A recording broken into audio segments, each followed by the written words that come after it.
إذا وقعت الواقعة ليس لوقعتها كاذبة خافضة رافعة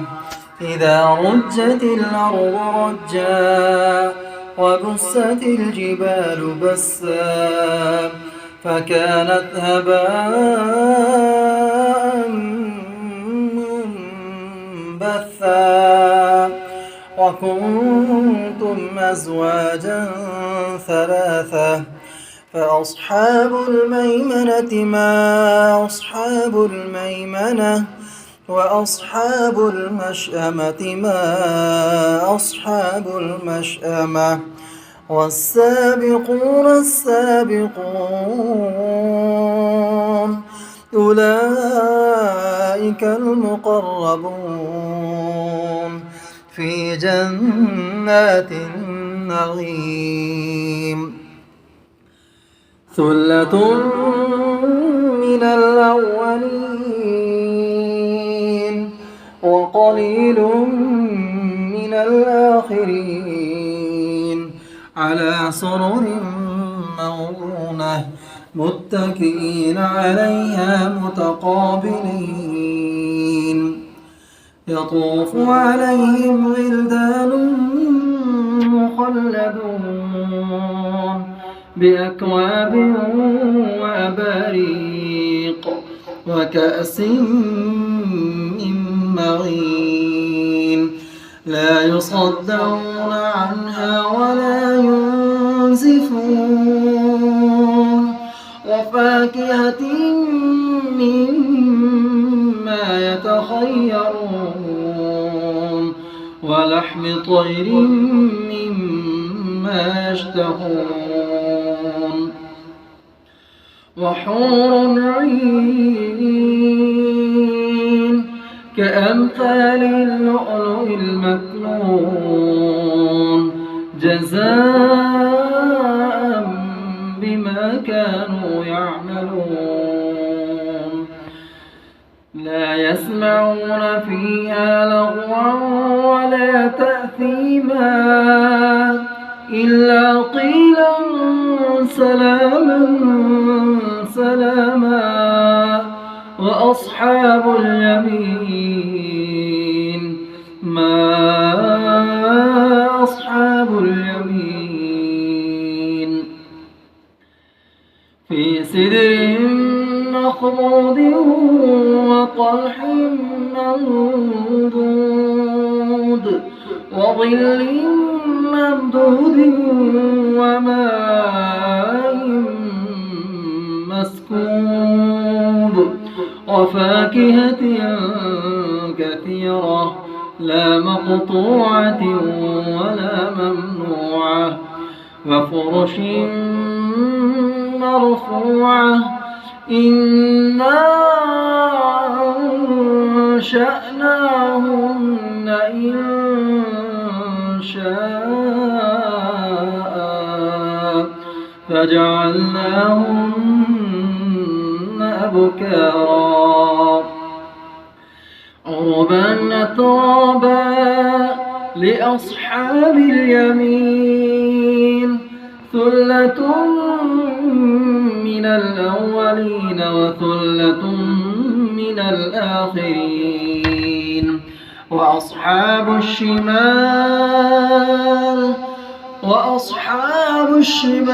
ما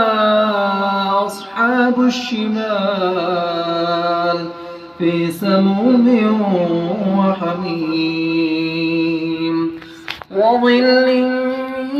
يحموم لا بارد ولا كريم إنهم كانوا قبل ذلك مترفين وكانوا يصرون على الحنث العظيم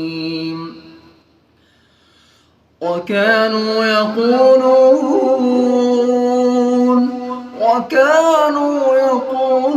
أئذا متنا وكنا ترابا وعظاما أئنا لمبعوثون أو آباؤنا الأولون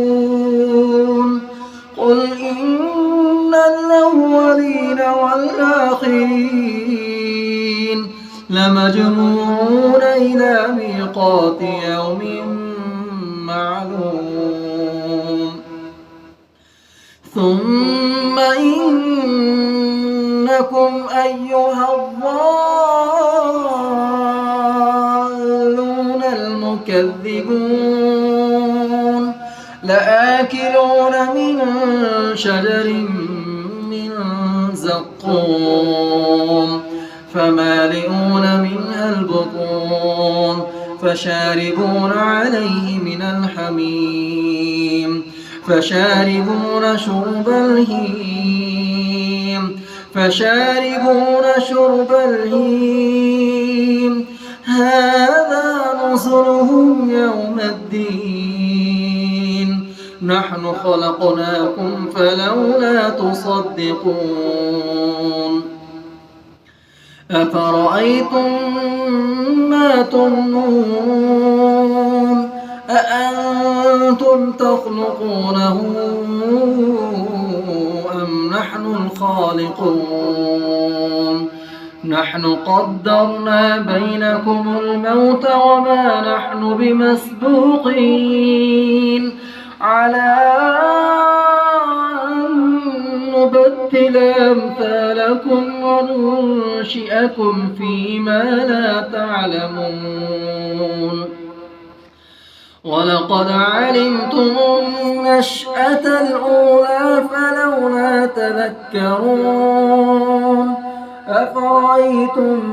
ما تحرثون أنتم تزرعونه أم نحن الزارعون لو نشاء لجعلناه حطاما فظلتم تفكهون إنا لمغرمون بل نحن محرومون أفرأيتم الماء الذي تشربون أأنتم أنزلتموه من المزن أم نحن المنزلون لو نشاء جعلناه أجاجا فلولا تشكرون أفرأيتم النار التي تورون أأنتم أنشأتم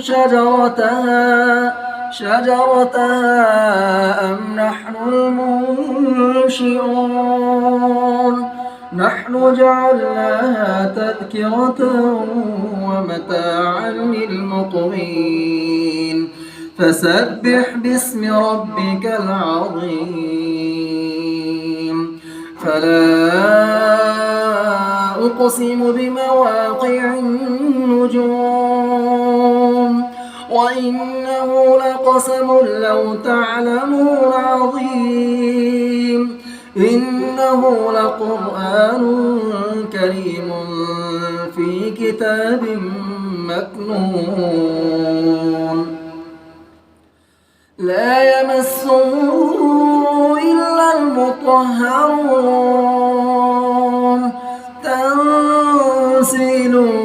من رب العالمين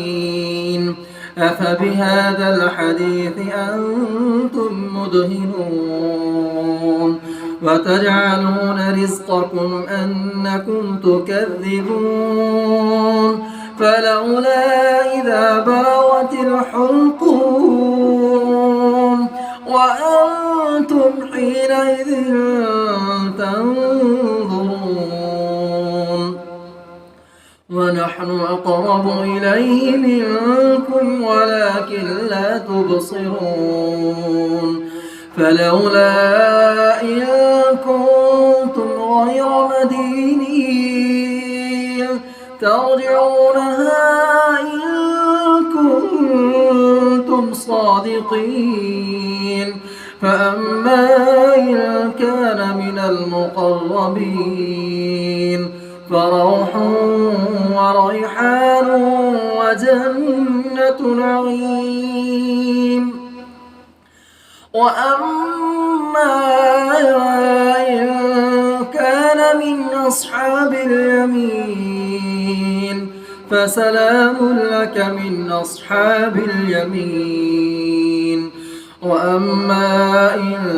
كان من المكذبين الضالين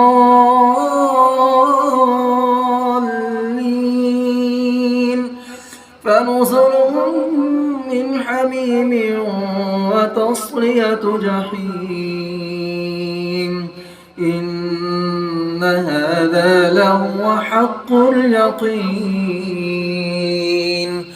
فسبح باسم ربك العظيم. الرحمن علم القرآن خلق الإنسان علمه البيان. الشمس والقمر بحسبان والنجم والشجر يسجدان والسماء رفعها ووضع الميزان ألا تطغوا في الميزان وأقيموا الوزن بالقسط ولا تخسروا الميزان. والأرض وضعها للأنام فيها فاكهة والنخل ذات الأكمام والحب ذو العصف والريحان. فبأي آلاء ربكما تكذبان. خلق الإنسان من صلصال كالفخار وخلق الجان من مارج من نار. فبأي آلاء ربكما تكذبان. رب المشرقين ورب المغربين فبأي آلاء ربكما تكذبان. مرج البحرين يلتقيان بينهما برزخ لا يبغيان. فبأي آلاء ربكما تكذبان. يخرج منهما اللؤلؤ والمرجان. فبأي آلاء ربكما تكذبان. وله الجوار المنشآت في البحر كالأعلام. فبأي آلاء ربكما تكذبان. كل من عليها فان كل من عليها فان كل من عليها فان ويبقى وجه ربك ذو الجلال والإكرام. فبأي آلاء ربكما تكذبان. يسأله من في السماوات والأرض كل يوم هو في شأن. فبأي آلاء ربكما تكذبان. سنفرغ لكم أيها الثقلان. فبأي آلاء ربكما تكذبان. يا معشر الجن والإنس إن استطعتم أن تنفذوا من أقطار السماوات والأرض فانفذوا لا تنفذون إلا بسلطان. فبأي آلاء ربكما تكذبان. يرسل عليكما شواظ من نار ونحاس فلا تنتصران. فبأي آلاء ربكما تكذبان. فإذا انشقت السماء فكانت وردة كالدهان. فبأي آلاء ربكما تكذبان. فيومئذ لا يسأل عن ذنبه إنس ولا جان.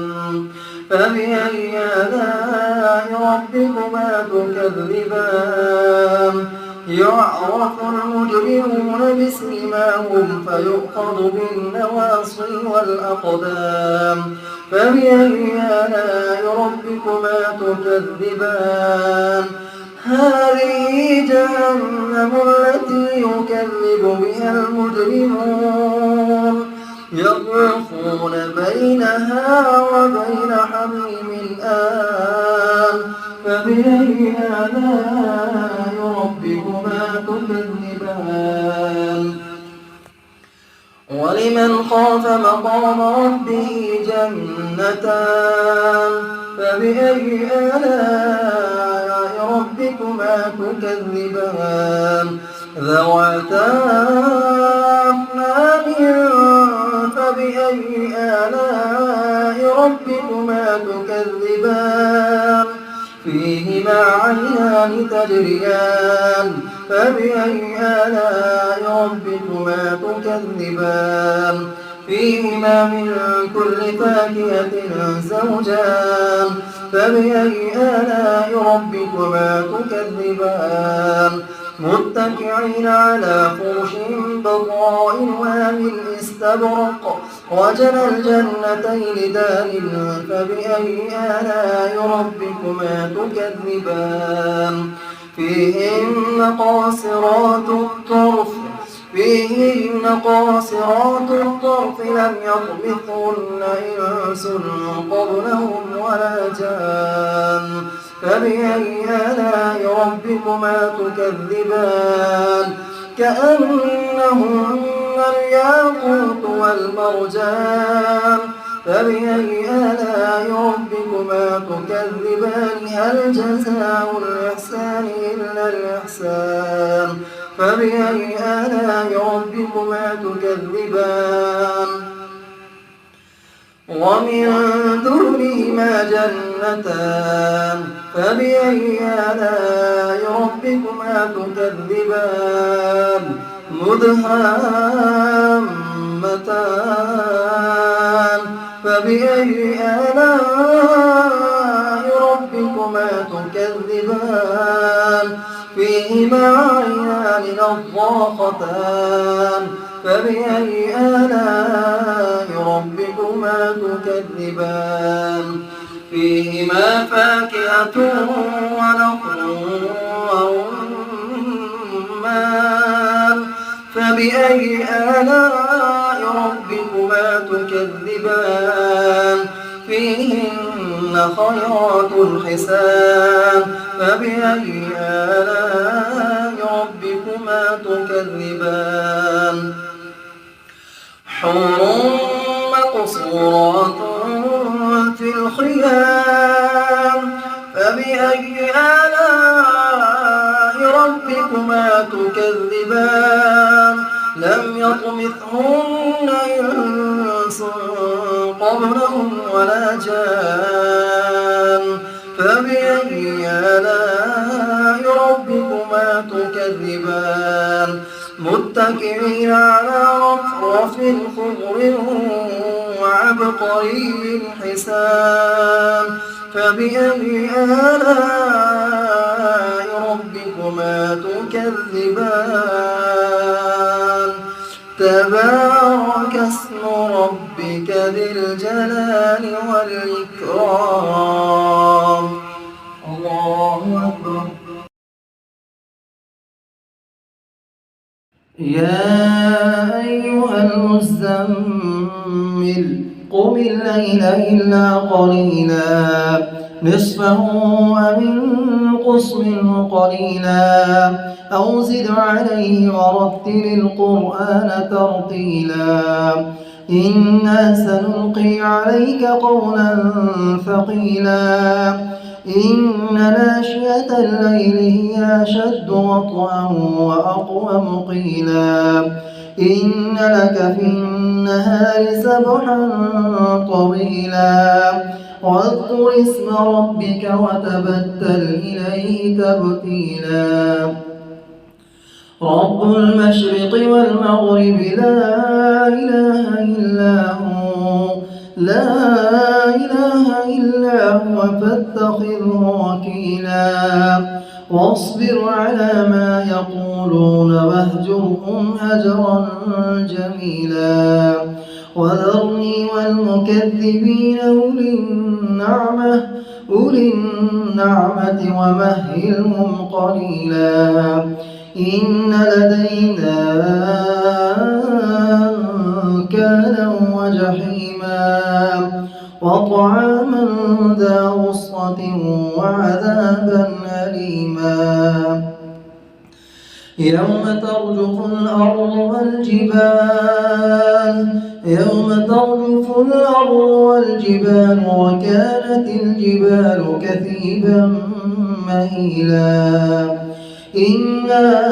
أرسلنا إليكم رسولا شاهدا عليكم كما أرسلنا إلى فرعون رسولا فعصى فرعون الرسول فأخذناه أخذا وبيلا فكيف تتقون إن كفرتم يوما يجعل الولدان شيبا السماء منفطر به كان وعده مفعولا إن هذه تذكرة فمن شاء اتخذ إلى ربه سبيلا إن ربك يعلم أنك تقوم أدنى من ثلثي الليل ونصفه وثلثه وطائفة من الذين معك والله يقدر الليل والنهار علم أن لن تحصوه فتاب عليكم فاقرؤوا ما تيسر من القرآن علم أن سيكون منكم مرضى وآخرون يضربون في الأرض يبتغون من فضل الله وآخرون يقاتلون في سبيل الله فاقرؤوا ما تيسر منه وأقيموا الصلاة وآتوا الزكاة وأقرضوا الله قرضا حسنا وما تقدموا لأنفسكم من خير تجدوه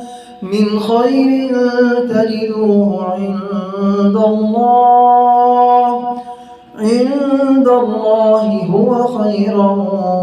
وأعظم أجرا واستغفروا الله إن الله غفور رحيم بسم الله الرحمن الرحيم ياسين والقرآن الحكيم إنك لمن المرسلين على صراط مستقيم تنزيل العزيز الرحيم لتنذر قوما ما أنذر آباؤهم فهم غافلون لقد حق القول على أكثرهم فهم لا يؤمنون إنا جعلنا في أعناقهم أغلالا فهي إلى الأذقان فهم مقمحون وجعلنا من بين أيديهم سدا ومن خلفهم سدا فأغشيناهم فهم لا يبصرون وسواء عليهم أأنذرتهم أم لم تنذرهم لا يؤمنون إنما تنذر من اتبع الذكر وخشي الرحمن بالغيب فبشره بمغفرة وأجر كريم إنا نحن نحيي الموتى ونكتب ما قدموا وآثارهم وكل شيء أحصيناه في إمام مبين واضرب لهم مثلا أصحاب القرية إذ جاءها المرسلون إذ أرسلنا إليهم اثنين فكذبوهما فعززنا بثالث فقالوا إنا إليكم مرسلون قالوا ما أنتم إلا بشر مثلنا وما أنزل الرحمن من شيء إن أنتم إلا تكذبون قالوا ربنا يعلم إنا إليكم لمرسلون وما علينا إلا البلاغ المبين قالوا إنا تطيرنا بكم لئن لم تنتهوا لنرجمنكم وليمسنكم منا عذاب أليم قالوا طائركم معكم أئن ذكرتم بل أنتم قوم مسرفون وجاء من أقصى المدينة رجل يسعى قال يا قوم اتبعوا المرسلين اتبعوا من لا يسألكم أجرا وهم مهتدون وما لي لا أعبد الذي فطرني وإليه ترجعون أأتخذ من دونه آلهة إن يردني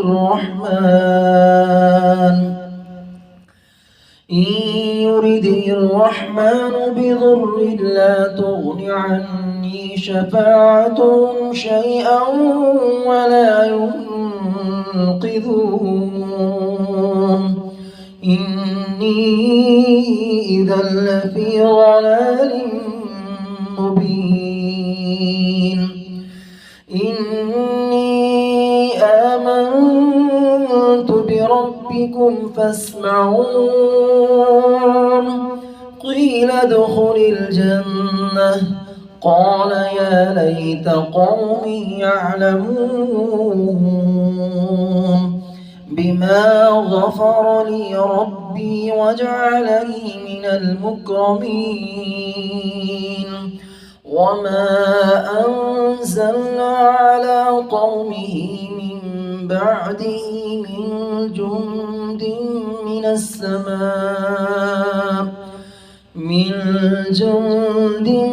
السماء وما كنا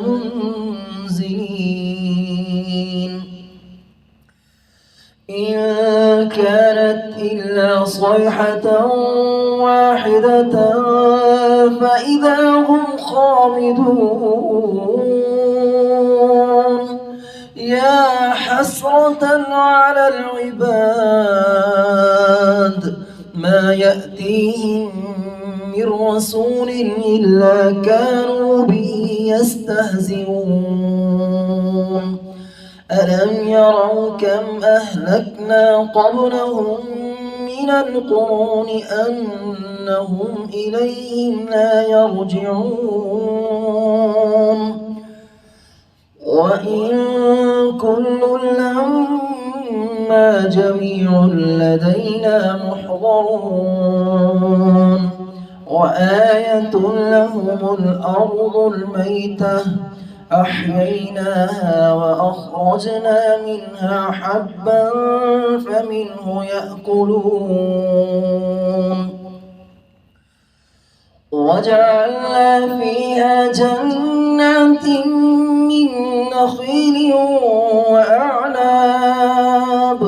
من نخيل وأعناب وفجرنا فيها من العيون ليأكلوا من ثمره وما عملته أيديهم أفلا يشكرون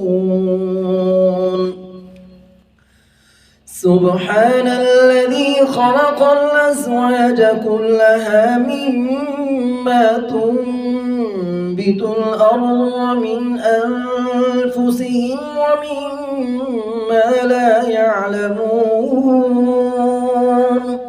وآية لهم الليل نسلخ منه النهار فإذا هم مظلمون والشمس تجري لمستقر لها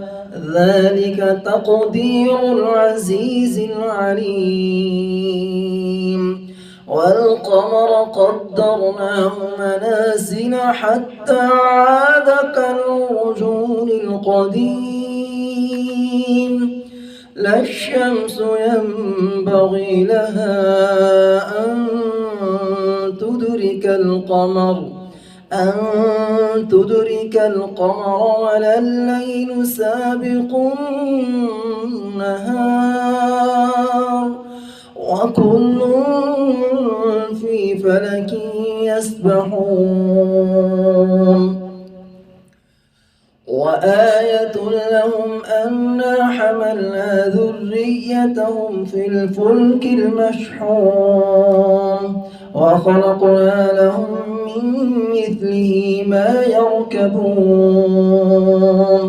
وإن نشأ نغرقهم فلا صريخ لهم ولا هم ينقذون إلا رحمة منا ومتاعا إلى حين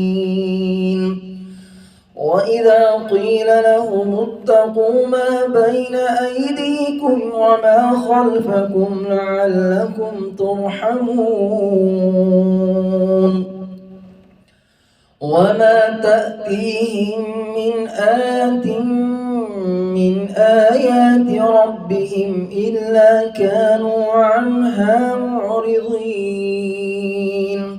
وإذا قيل لهم أنفقوا مما رزقكم الله قال الذين كفروا للذين آمنوا أنطعم من لو يشاء الله أطعمه إن أنتم إلا في ضلال مبين ويقولون متى هذا الوعد إن كنتم صادقين ما ينظرون إلا صيحة واحدة تأخذهم وهم يخصمون فلا يستطيعون توصية ولا إلى أهلهم يرجعون ونفخ في الصور فإذا هم من الأجداث إلى ربهم ينسلون قالوا يا ويلنا من بعثنا من مرقدنا هذا ما وعد الرحمن وصدق المرسلون إن كانت إلا صيحة واحدة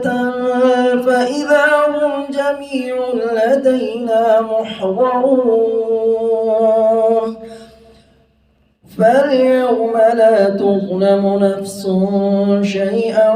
ولا تجزون إلا ما كنتم تعملون إن أصحاب الجنة اليوم في شغل فاكهون هم وأزواجهم في ظلال على الأرائك متكئون لهم فيها فاكهة ولهم ما يدعون سلام قولا من رب رحيم وامتازوا اليوم أيها المجرمون ألم أعهد إليكم يا بني آدم ألا تعبدوا الشيطان إنه لكم عدو مبين وأن اعبدوني هذا صراط مستقيم ولقد أضل منكم جبلا كثيرا أفلم تكونوا تعقلون هذه جهنم التي كنتم توعدون اصلوها اليوم بما كنتم تكفرون اليوم نختم على أفواههم وتكلمنا أيديهم وتشهد أرجلهم بما كانوا يكسبون ولو نشاء لطمسنا على أعينهم فاستبقوا الصراط فأنى يبصرون ولو نشاء لمسخناهم على مكانتهم فما استطاعوا مضيا ولا يرجعون ومن نعمره ننكسه في الخلق أفلا يعقلون وما علمناه الشعر وما ينبغي له إن هو إلا ذكر وقرآن مبين لينذر من كان حيا ويحق القول على الكافرين أولم يروا أنا خلقنا لهم مما عملت أيدينا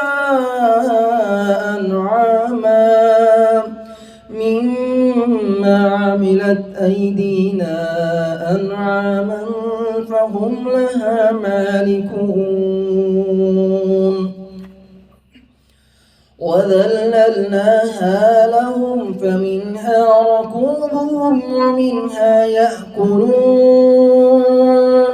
ولهم فيها منافع ومشارب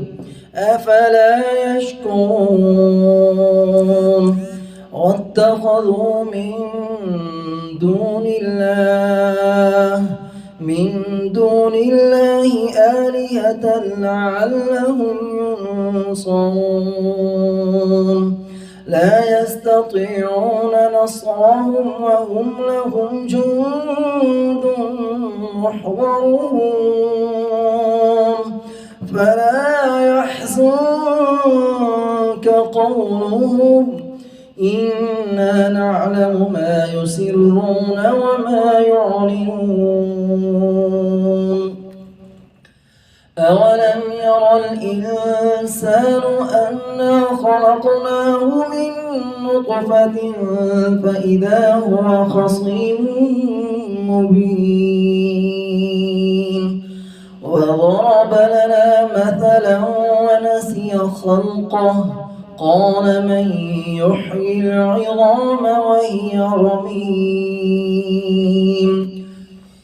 قل يحييها الذي أنشأها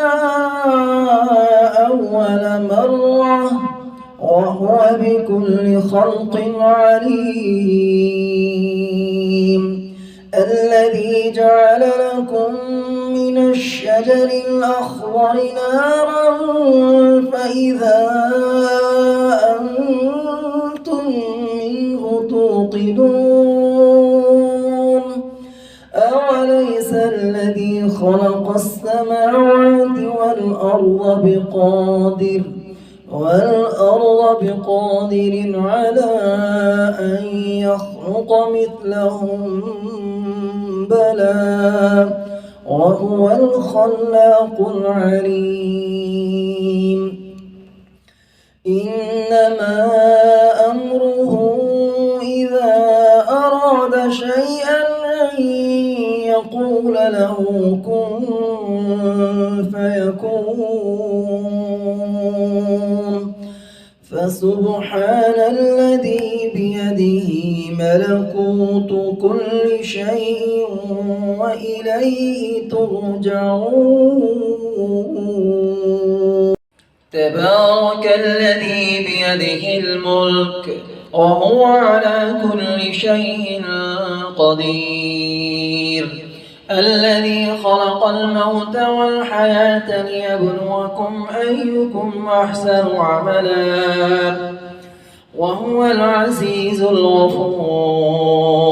الذي خلق 7 سماوات طباقا ما ترى في خلق الرحمن من تفاوت فارجع البصر هل ترى من فطور ثم ارجع البصر كرتين ينقلب إليك البصر خاسئا وهو حسير ولقد زينا السماء الدنيا بمصابيح وجعلناها رجوما للشياطين وأعتدنا لهم عذاب السعير وللذين كفروا بربهم عذاب جهنم وبئس المصير إذا ألقوا فيها سمعوا لها شهيقا وهي تفور تكاد تميز من الغيظ كلما ألقي فيها فوج سألهم خزنتها ألم يأتكم نذير قالوا بلى قد جاءنا نذير فكذبنا وقلنا ما نزل الله من شيء إن أنتم إلا في ضلال كبير وقالوا لو كنا نسمع أو نعقل ما كنا في أصحاب السعير فاعترفوا بذنبهم فسحقا لأصحاب السعير إن الذين يخشون ربهم بالغيب لهم مغفرة وأجر كبير وأسروا قولكم أو اجهروا به إنه عليم بذات الصدور ألا يعلم من خلق وهو اللطيف الخبير هو الذي جعل لكم الأرض ذلولا فامشوا في مناكبها وكلوا من رزقه وإليه النشور أأمنتم من في السماء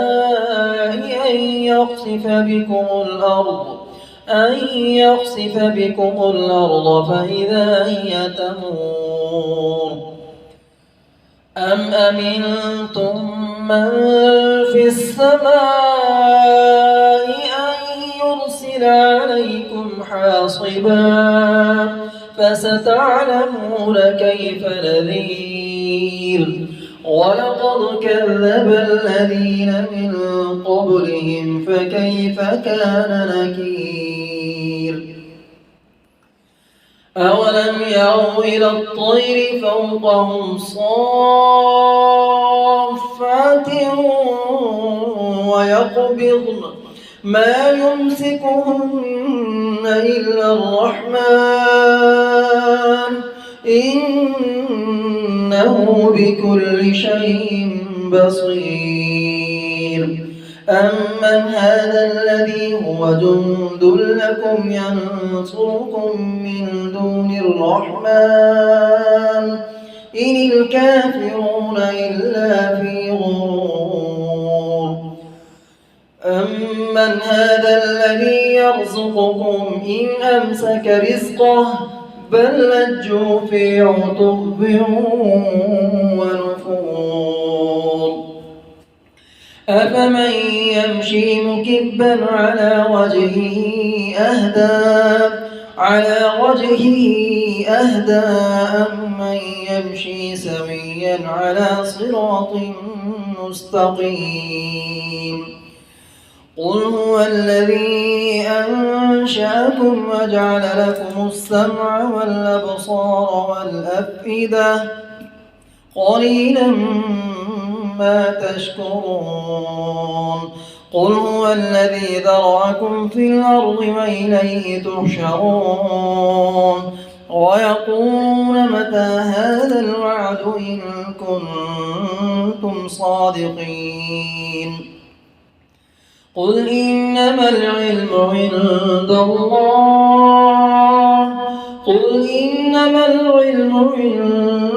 الله وإنما أنا نذير مبين فلما رأوا زلفة سيئت وجوه الذين كفروا وقيل هذا الذي كنتم به تدعون قل أرأيتم إن أهلكني الله ومن معي أو رحمنا فمن يجير الكافرين من عذاب أليم قل هو الرحمن آمنا به وعليه توكلنا فستعلمون من هو في ضلال مبين قل أرأيتم إن أصبح ماؤكم غورا فمن يأتيكم بماء معين